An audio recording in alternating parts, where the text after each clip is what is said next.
भारत माता की। भारत माता की।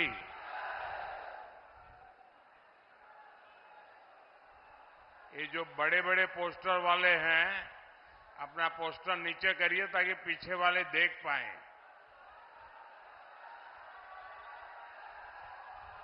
अब पोस्टर मुझे दिखा के क्या करोगे? मैं कांग्रेस वाला थोड़ा हूं। कांग्रेस के नेता कांग्रेस को वोट नहीं दे पाएंगे। मोदी तो बीजेपी को वोट देने वाला है। आपको पता है ना, ये चुनाव ऐसा है जिस चुनाव में कांग्रेस का जो शाही परिवार दिल्ली में रहता है, ये शाही परिवार कांग्रेस को वोट नहीं देगा, क्योंकि वो सीट पे कांग्रेस का उम्मीदवार ही नहीं है।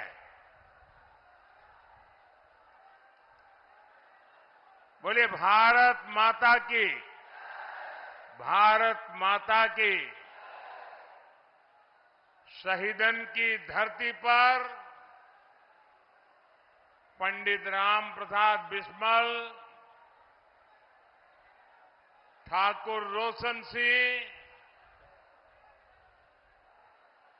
अशफाक उल्ला खां, कऊ का शत शत नमन। बाबा विश्वनाथ और भगवान परशुराम के चरणन में हमारो प्रणाम।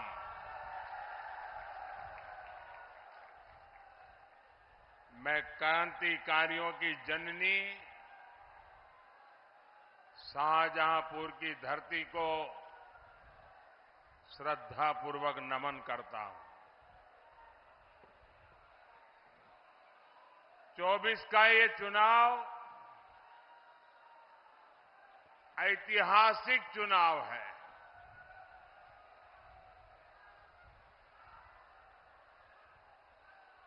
देखिए भैया, एक बात बताऊं आपको।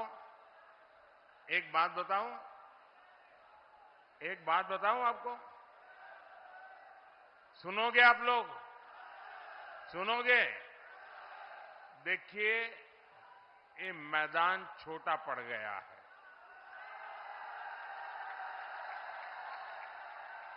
अब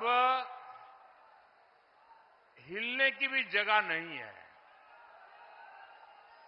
अब आप थोड़ा सा भी आगे आने की कोशिश करते हैं तो सारा यहां तूफान मच जाता है। मेरी आप सब साथियों को करबद्ध प्रार्थना है, कृपा करके जहां है वहां खड़े रहें। आगे जगह नहीं है। आपको असुविधा हो रही हो तो मुझे क्षमा कीजिए, लेकिन कृपा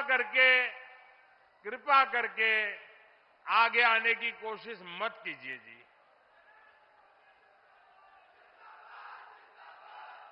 भारत माता की। भारत माता की। साथियों, ये चुनाव सामान्य नहीं है। ये चुनाव कौन एमपी बने, कौन एमपी न बने, किसकी सरकार बने, किसकी सरकार न बने, कौन जीते, कौन हारे, इतने मात्र के लिए ये चुनाव नहीं है। ये चुनाव आपका एक एक वोट सशक्त भारत को,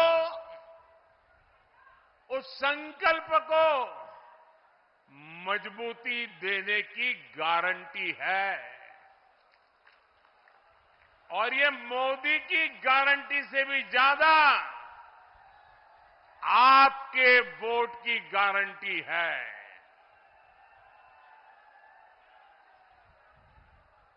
साथियों, इस बार आपको अपने वोट से देश विरोधी मानसिकता वाले लोगों को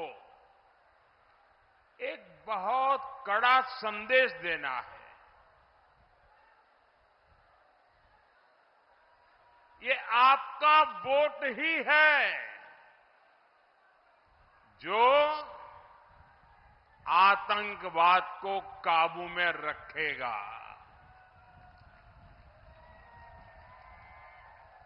या तो नीचे कर दीजिए, एकदम नीचे कर दीजिए।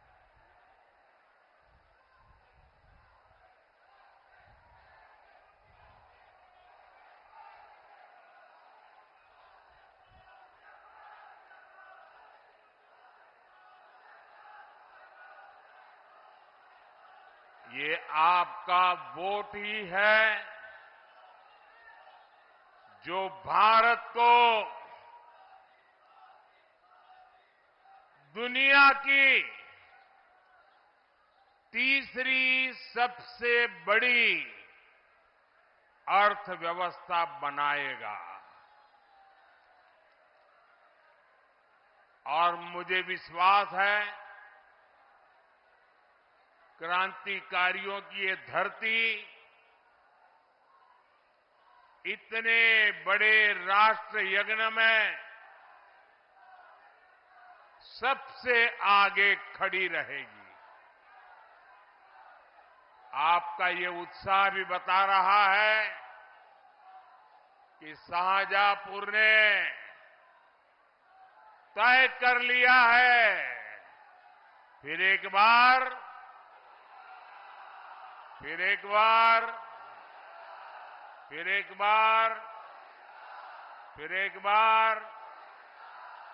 साथियों, शाहजहांपुर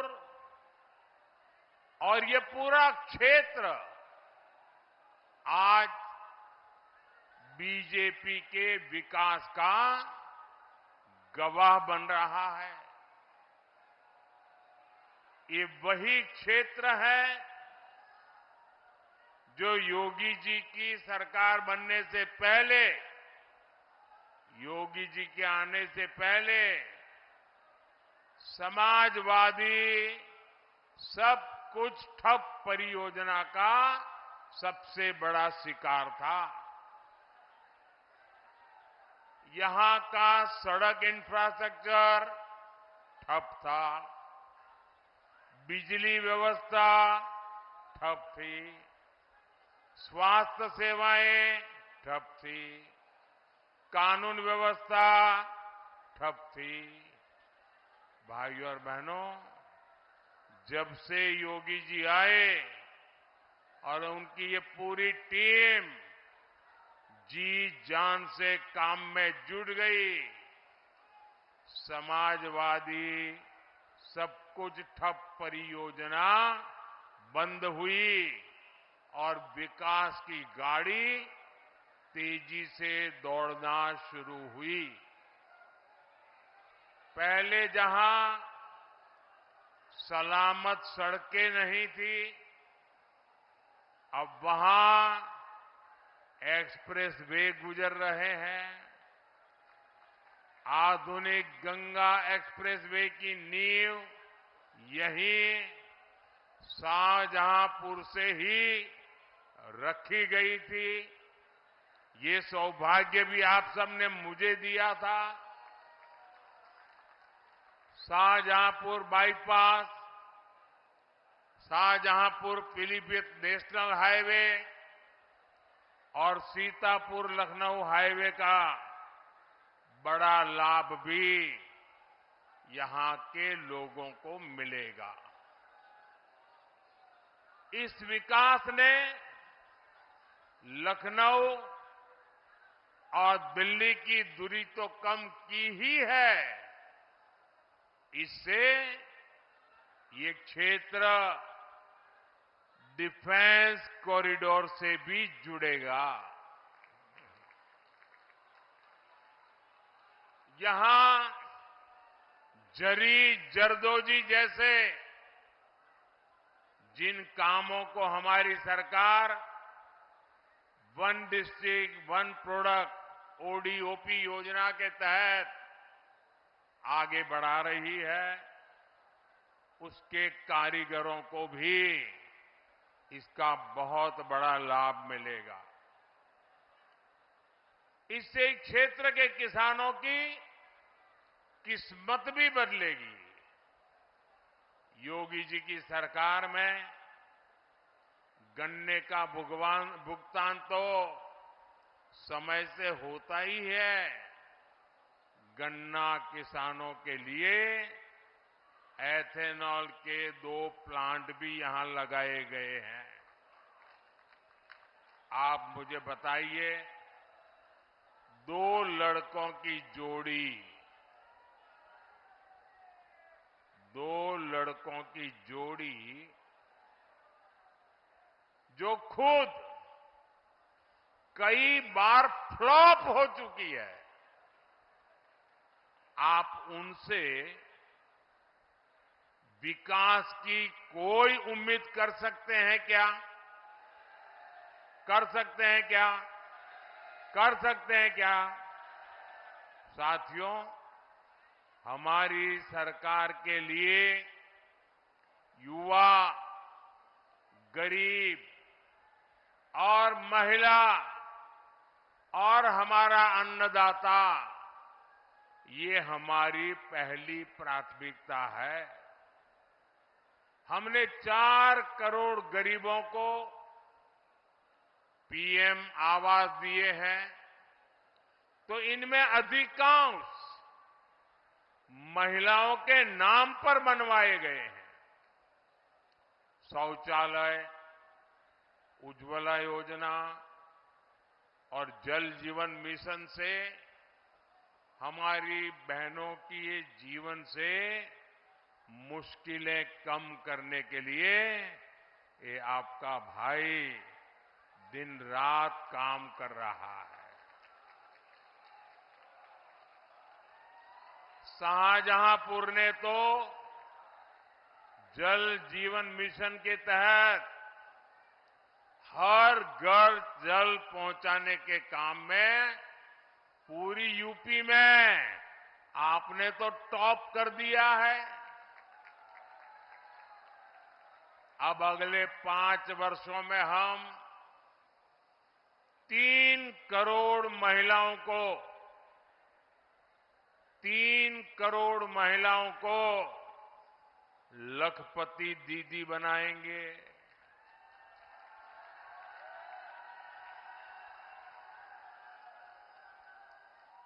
आप कल्पना कीजिए, गांवों में जब 3 करोड़ लखपति दीदी होगी तो उस परिवार भी कितना आगे बढ़ेगा, उस गांव की इकोनॉमी कितनी आगे बढ़ेगी। और ये 3 करोड़ लखपति दीदी, ये मोदी की गारंटी है।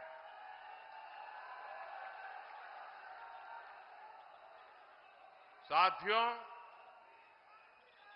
मोदी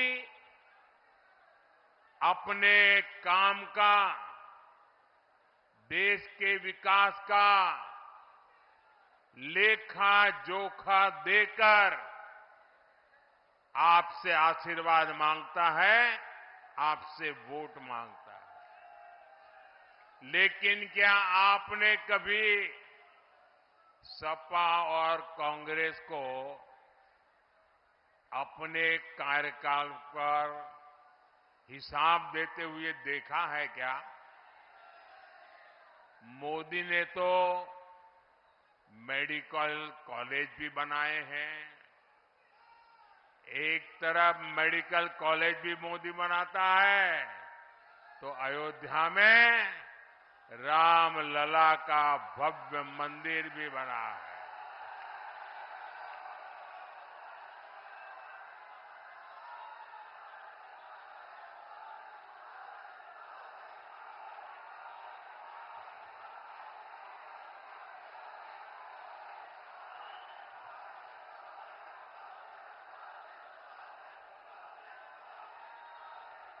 मोदी तो बता सकता है, ये कांग्रेस और सपा वाले क्या बताएंगे? जब ये सत्ता में थे तब अयोध्या, बनारस, लखनऊ, कानपुर आए दिन आतंकी हमले होते थे, बम धमाके होते थे। इसके सिवाय लोग बता क्या सकते थे? और ऐसे हालत से क्या करते थे? मेरा एक काम है, आप लोग करोगे? जरा हाथ ऊपर करके बताइए, करोगे क्या? करोगे क्या? देखिए, ये जो फर्स्ट टाइम वोटर है ना, जो पहली बार वोट डालने वाले हैं, जिनकी उम्र अभी अभी 18-20 साल की हुई है, ये लोग पहली बार वोट डालने वाले हैं। जब कांग्रेस की सरकार थी तब उनकी उम्र 8 साल 10 साल थी। उस समय क्या होता था उनको कुछ पता नहीं होगा। अब जैसे आपको याद होगा, जो बड़े हैं ना उनको याद होगा, मोदी के आने से पहले आपको रेलवे स्टेशन पर जाओ तो माइक पर से एक सूचना सुनाई देती थी, बस स्टेशन पर जाओ तो माइक पर से एक सूचना सुनाई देती थी, आप अपने अखबार पढ़े तो उस पर एक सूचना सुनाई देती थी, आप टीवी देखें उस पर एक सूचना आती थी। क्या आती थी? अगर आप कहीं पर भी कोई लावारिस चीज देखें तो उसको छूना मत, कोई लावारिस चीज दिखे तो उससे दूर जाना, कहीं कोई लावारिस बैग पड़ी है, कहीं कोई लावारिस टिफिन पड़ा है, कहीं पर कोई लावारिस कुकर पड़ा हुआ है, तो आप दूर रहिए। क्यों? क्योंकि डर रहता था कि जो लावारिस चीजें पड़ी है उसमें बम होगा। और इसलिए पूरी सरकार आए दिन उनको, लोगों को ये बताना पड़ता था। मुझे बताइए भाइयों, 2014 के बाद, मोदी के आने के बाद कभी भी आपने ऐसी सूचना सुनी है क्या? बम धमाका होने का डर बताया जाता था, वो है क्या? ये बम धमाके वाले चुप हो गए कि नहीं हो गए? बम बंद हो गए कि नहीं हो गए? कैसे हुआ? कैसे हुआ? किसने किया? किसने किया? अरे मोदी ने नहीं किया, ये आपके एक वोट ने किया है, आपके वोट ने किया है। ये आपके वोट की ताकत है जो बड़े बड़े धमाकों को बंद करवा सकती है, क्योंकि आपने सही वोट दिया, सही लोगों को वोट दिया। जो आए दिन बम धमाके होते थे, निर्दोष लोग मौत बिना कारण मरते थे, इनकी जिंदगी आपके एक वोट ने बचाई है। और इसलिए भाइयों बहनों, और ये तो कहां तक जाते थे? आतंकियों के मरने पर कांग्रेस की सबसे बड़ी नेता आंसू बहा रही थी। बताइए, क्या आतंकियों के मरने पर आंसू बहाने वाले आपको मंजूर है क्या? इस देश में ऐसे लोगों को सरकार दी जा सकती है क्या? और ये सपा वाले तो ऐसे हैं, जब उनकी सरकार थी तो जो आतंकी जेल में थे उनको जेल से रिहा करवाने के लिए भांति भांति के कानूनी रास्ते खोज रहे थे। आतंकियों को जेल से छुड़वाने के। भाइयों बहनों, क्या ऐसे लोगों के हाथ में आपका जीवन सुरक्षित है? आपका भविष्य सुरक्षित है? आपकी रोजी रोटी सुरक्षित है? और अभी भी ये सुधरने को तैयार नहीं है। आपने देखा होगा राम मंदिर का उनको निमंत्रण दिया गया। अब देखिए, मैं तो हैरान हूं, ये जो राम मंदिर के ट्रस्टी है ना, उनकी जितनी तारीफ करे उतनी कम है। जो सपा वालों ने कार सेवकों पर गोलियां चलाई थी, जिन सपा वालों ने राम मंदिर न बने इसके लिए ढेर सारे खेल खेले थे, ये कांग्रेस वाले 7-7 दशक तक राम मंदिर बनाने से रोक रहे थे। अदालत में भांति भांति से रोकने की कोशिश करते थे। सब रोकने के लिए पाप करते थे, सपा हो या कांग्रेस। इन सबके पाप माफ करके ये मंदिर के ट्रस्टी उनको घर जाकर के निमंत्रण दिया कि चलो भाई, जो हो गया, अब सब भूल जाओ, आओ भगवान राम का मंदिर बना है, प्राण प्रतिष्ठा के कार्यक्रम में आइए। राम मंदिर प्राण प्रतिष्ठा का निमंत्रण मिलना, ये तो 7 जन्म के पुण्य है ना, तब मिलता है भाई। इन्होंने तो इसको भी ठुकरा दिया। जिन्होंने राम मंदिर के निमंत्रण को ठुकरा दिया, और जब ये अभी रामनवमी आई, पहली बार भव्य मंदिर में रामलला विराजमान थे। टेंट से बाहर निकल के पहली बार वो अपना बर्थडे मना रहे थे।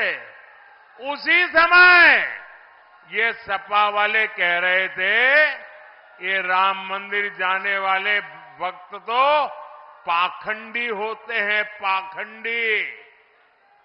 क्या भाइयों बहनों, इस देश में ऐसे लोगों की राजनीति चलनी चाहिए क्या?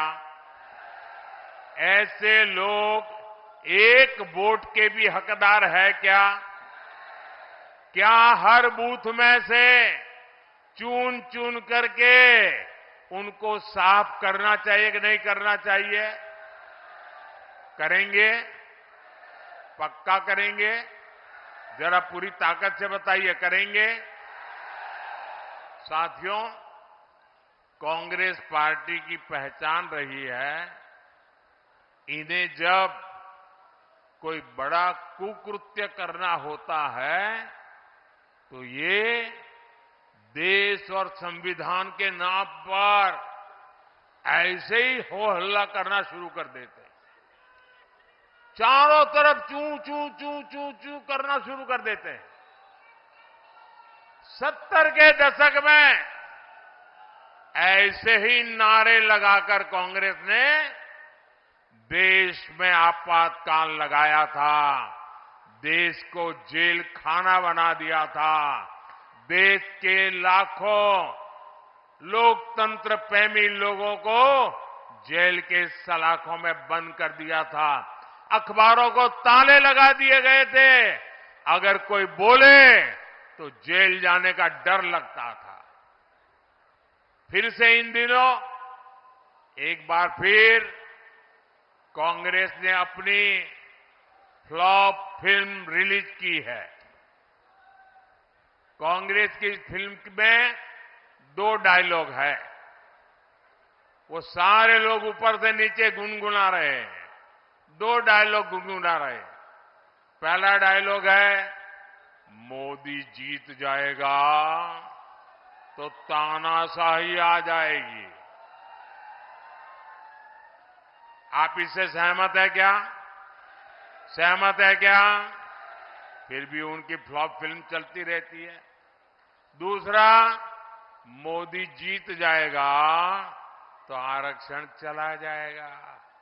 ऐसा झूठ चलाते रहते हैं। लेकिन आपने देखा होगा, जैसे ही कांग्रेस की इस फिल्म का ट्रेलर उनके घोषणा पत्र में दिखाई दिया,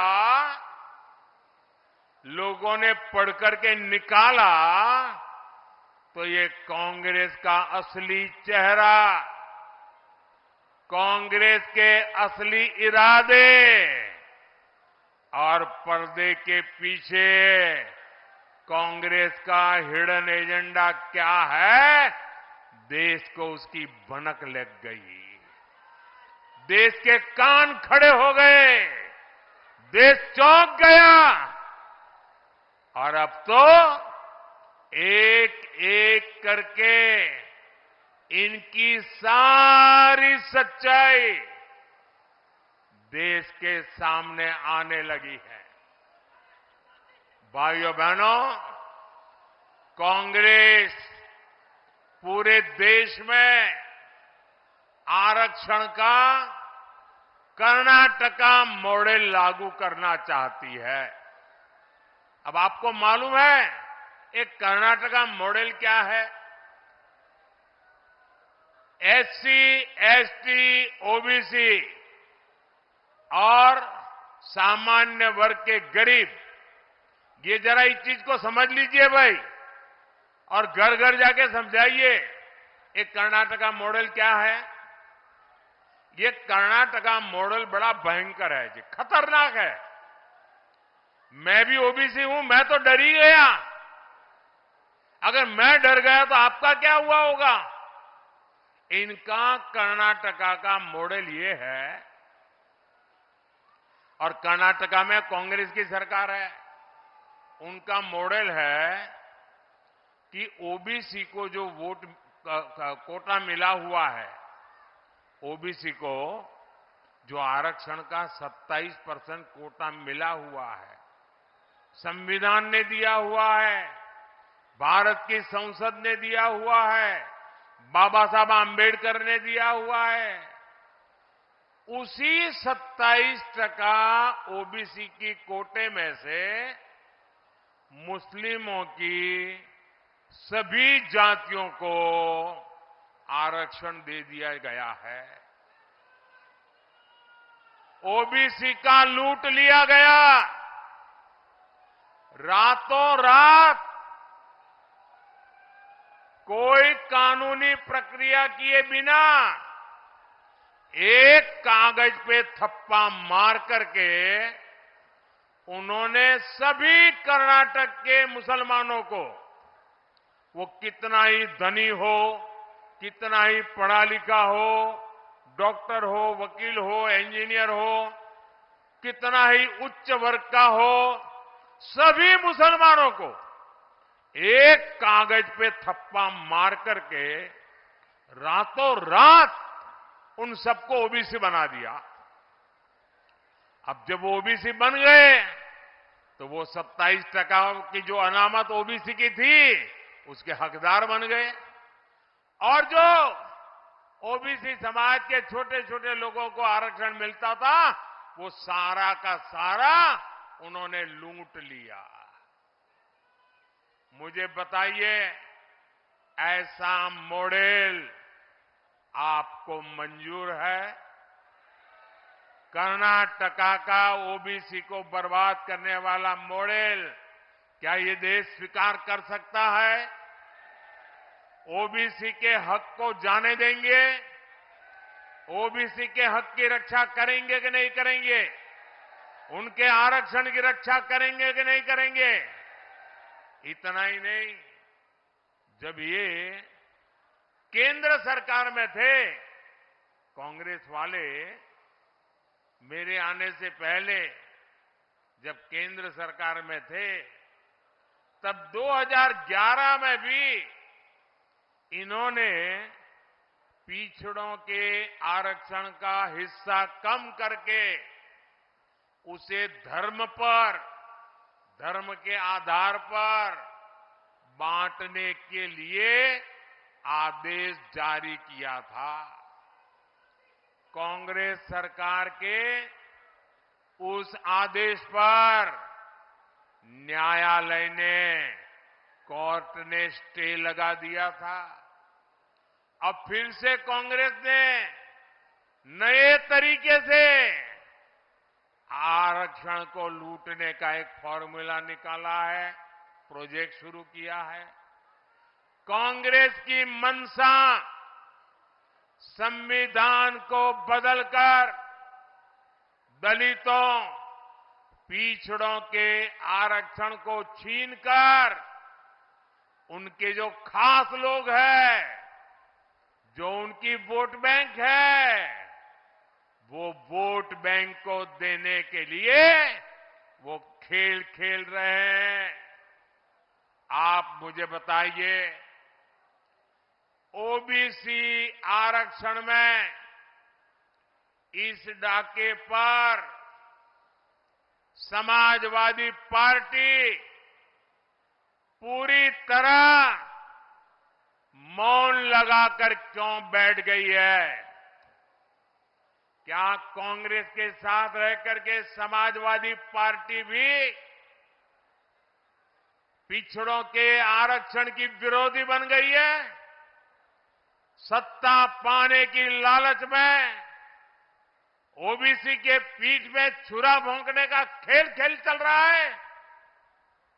क्या यूपी का पिछड़ा समाज, चाहे हमारे मौर्य हो, कुर्मी हो, यादव हो, कुशवाहा हो, ऐसे छोटे छोटे कई समाज हैं, क्या इस अत्याचार को बर्दाश्त करेंगे?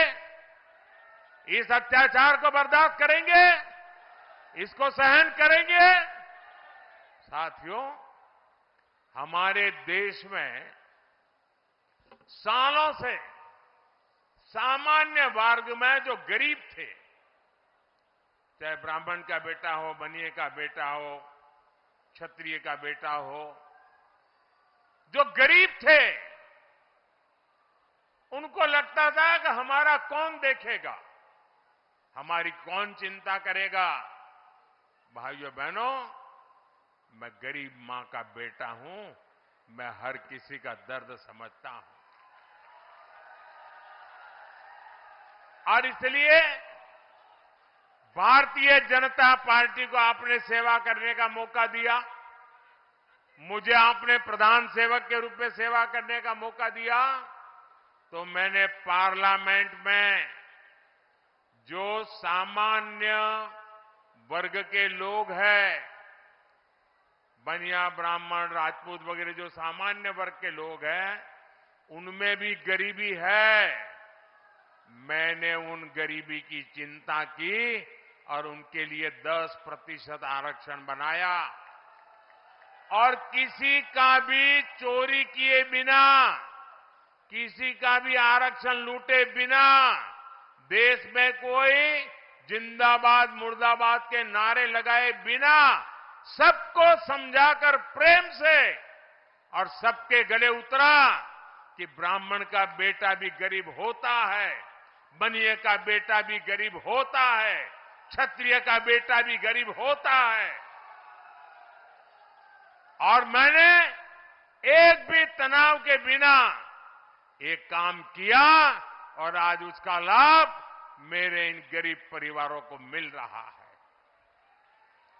जबकि कांग्रेस और Samajwadi party SC, ST, OBC का अधिकार छीनकर अपने वोट बैंक को मजबूत बनाने के लिए धर्म के आधार पर आरक्षण देना चाहते हैं। साथियों, इन दिनों कांग्रेस के साझेदे के एक और इरादे ने पूरे देश भर में हड़कंप मचा दिया है। ये कह रहे हैं कि कांग्रेस हर देशवासी की संपत्ति की एक्सरे जांच करवाएगी। आपकी भी एक्सरे जांच होगी, आपके घर की एक्सरे जांच होगी, आपकी अलमारी की एक्सरे जांच होगी, आपका बैंक में लॉकर हो तो उसकी एक्सरे जांच होगी, और आपके पास कितने पैसे हैं, क्या कमाया है, कितना सोना है, कितने गहने हैं, माताओं बहनों का मंगलसूत्र कितने सोने का है, ये सारी जानकारी बोले हम इकट्ठी करेंगे। आपने जो गाड़ी कमाई से इकट्ठा किया है वो कहते एक्सरे करके ले लिया जाएगा, और जिनके पास नहीं है उनमें बांटा जाएगा। आपकी कमाई का पैसा, आपके पैसों को उनकी वोट बैंक को मजबूत करने के लिए उनमें खैरात कर दिया जाएगा। भाइयों बहनों, क्या आपकी कमाई हुई पूंजी किसी को लूटने देंगे? क्या आप लेने देंगे? क्या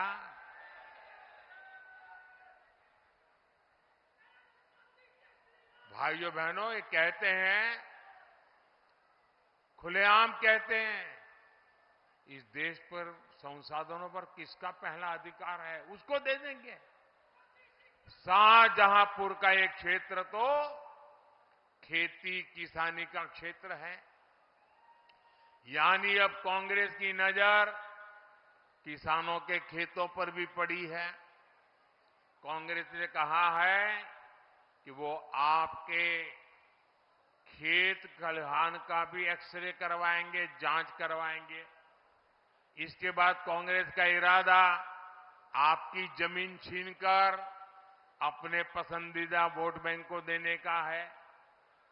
मैं जरा आप सब साथियों से पूछना चाहता हूं, क्या आपको ये मंजूर है? इतनी ताकत से मुझे जवाब दीजिए, ये दिल्ली वालों के कान फट जाए। क्या आपको मंजूर है? आपको मंजूर है? क्या देश मंजूर कर सकता है? इतना ही नहीं, कांग्रेस एक और साजिश देश के किसानों के खिलाफ कर रही है। आज देश के ज्यादातर किसानों के पास उनके पुरखों की जमीन है। 3-3, 4-4 पीढ़ी से खेत में काम करते हैं। वही जमीन है ना कोई आपके पास? कोई खरीदने गए हैं क्या? आपके पुरखों की है ना। आपके दादा परदादा ने बहुत मेहनत से ये जमीन जुटाई और आपको जाने के बाद दे दी। उनके दिए हुए खेत खलिहान, उसी से आपके परिवार का पालन पोषण हुआ। उसी खेती से आपके घर में धन संपत्ति आई, बच्चों की पढ़ाई लिखाई, शादी ब्याह उसी खेती की कमाई से हुई। लेकिन कांग्रेस चाहती है कि अब आप ये खेत अपने बच्चों को देंगे तो उस पर 50% से ज्यादा हक कांग्रेस सपा की जो सरकार वो बनाना चाहता है उसके कब्जे में जाएगा। कांग्रेस आपकी जमीन, आपका घर और जो कुछ भी पुरखों का दिया आपके पास है वो सब छीन कर ले जाएगी ताकि उसके वोट बैंक को खुश करने के लिए बांटा जा सके। और कांग्रेस की साजिश में समाजवादी पार्टी बराबर की भागीदार है। दो शाहजादों के फिर से साथ आने का सबसे बड़ा आधार तुष्टीकरण की राजनीति है। और इसलिए आज पूरा देश कह रहा है, कांग्रेस की लूट जिंदगी के साथ भी, जिंदगी के बाद भी। साथियों, आपकी कमाई पर पंजा डालने की प्लानिंग करने वाले ये वो लोग हैं जिन्होंने देश में लाखों करोड़ रुपए से ज्यादा के घोटाले किए हैं। ये लोग आपकी संपत्ति का, उसको हड़पने का खेल खेलना चाहते हैं। मोदी उनको साफ साफ बता देना चाहता है, 4 जून के बाद आपके आशीर्वाद से फिर से मोदी जब सरकार बनाएगा, ये भ्रष्टाचारियों का हिसाब होगा, घोटालों की काली कमाई को बाहर निकाला जाएगा। और ये देशवासियों को मोदी की गारंटी है। साथियों, आप शाहजहांपुर से भाई अरुण कुमार सागर और दौरहरा से बहन रेखा वर्मा को जितनी बड़ी जीत देंगे, मोदी की ताकत उतनी ही बढ़ेगी। साथियों, आज जब मैं आपके बीच आया हूं तो हमारे पार्टी के वरिष्ठ नेता, जनप्रिय नेता मानवेंद्र सिंह जी की दुखद अनुपस्थिति हम सबको कष्ट भी देती है। दादरौला में हमें मानवेंद्र सिंह जी के संकल्पों को पूरा करना है। करेंगे, घर घर जाएंगे, भारी मत से जिताएंगे, हर पोलिंग बूथ को जीतेंगे। अच्छा, मेरा एक और काम करेंगे, मेरा एक काम करोगे? पर्सनल काम है, करोगे? करोगे?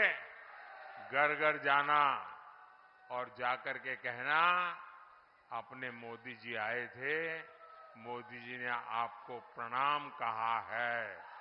मेरा प्रणाम पहुंचा देंगे, मेरे प्रणाम पहुंचा देंगे। बोलिए भारत माता की, भारत माता की, भारत माता की। बहुत बहुत धन्यवाद।